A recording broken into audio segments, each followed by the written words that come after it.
So Tommy, but really before Jesus, it was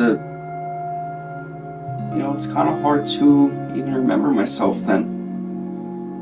I think in a lot of ways, I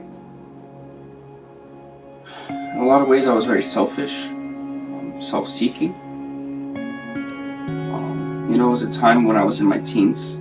I was 19 when I was saved, so I think, before then I was kind of discovering even who I was. It was a very turbulent time in my life. I was just beginning to understand what drug addiction means. And I was dabbling in things that I definitely shouldn't have been, and partying a lot. Spent a lot of time wasting time. I think the number one thing that Jesus saved me from was myself. Certain mindsets and attitudes and ways of thinking that were not conducive to life, but leading me to a place that was very dark and very lonely. Had a lot of friends around me all the time, but also I'd never been more anxious in my life. I'd never been more feeling alone, and I absolutely was seeking something bigger than myself. Although in that time I considered myself to be mostly what I would have called as agnostic.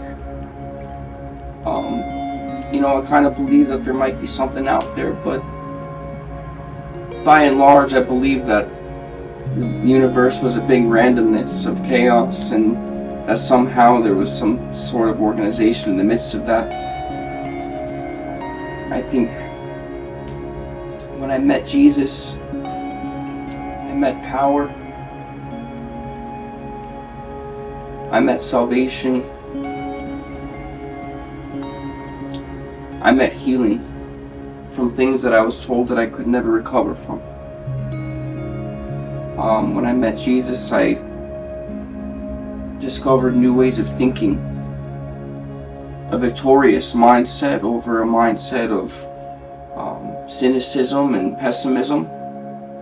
I became more optimistic. Suddenly there was something to look forward to and to look up to.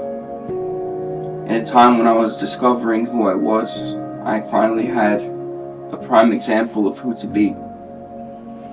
And my life since then has been continuous becoming into who Jesus is, and making my character more like his character.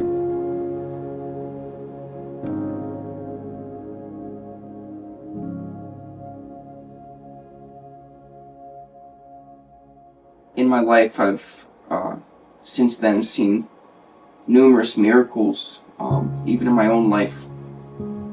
Even recently, my life was saved and held in his hand.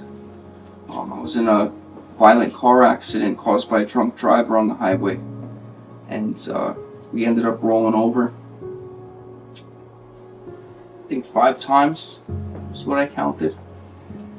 And during that, it's happening long enough that you're able to think. And I remember at one point in the midst of all the chaos, I thought to myself, how can I survive this? And it was then that I think God heard a prayer or a plea that I wasn't even aware myself that I was making, but I knew in that moment I was not ready to go home. God is faithful to finish what he began. And in that moment, I think I knew I was going to live. In the midst of the storm, it's so crucial to remember who it is that's in the boat with you.